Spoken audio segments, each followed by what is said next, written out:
And then, and only then, would you want to add more habits in. So you could repeat this 21-day process, 21 days of new habit, 21 days of testing those new habits as whether or not they're reflexive or not. You could do that forever if you wanted. But the idea is that this isn't something that you're doing all year long.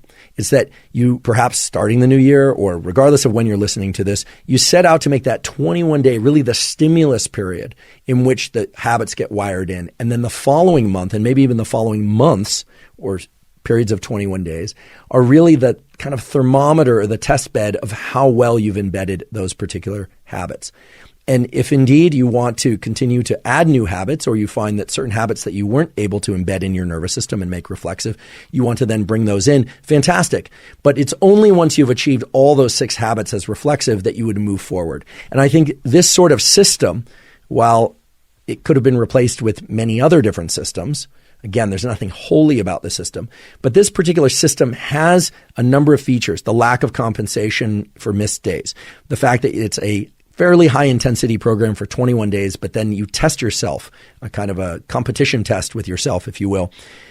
Those features and the fact that habit slips, missing of particular habits and not doing all 6 is kind of built into the system, I think makes it a very reasonable one. It's very adaptable to the real world. And I think it's one that, provided you obey the phase 1, phase 2, phase 3 type system that we talked about earlier, you collapse these 2 programs with one another, which hopefully will be easy based on the descriptions I've given. Well, if you do that, I think there's a very high probability that the habits that you try and form will achieve this context dependence, and that it will take progressively less and less limbic friction to perform them. Thus far, we've almost exclusively been discussing how to form habits. But what about breaking habits?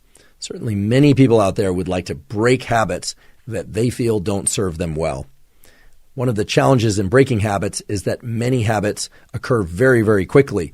And so there isn't an opportunity to intervene until the habit has already been initiated and in some cases completed.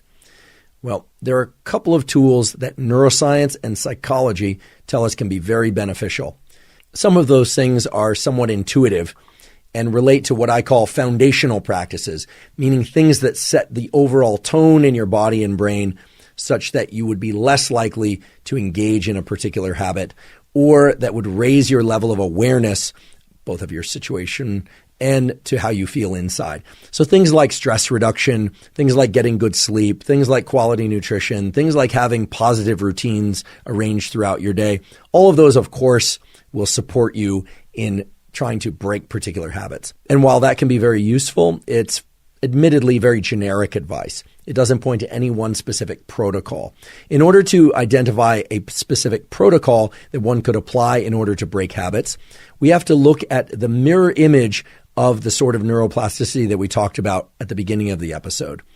At the beginning of the episode, we talked about a form of neuroplasticity called long-term potentiation involving the NMDA receptor.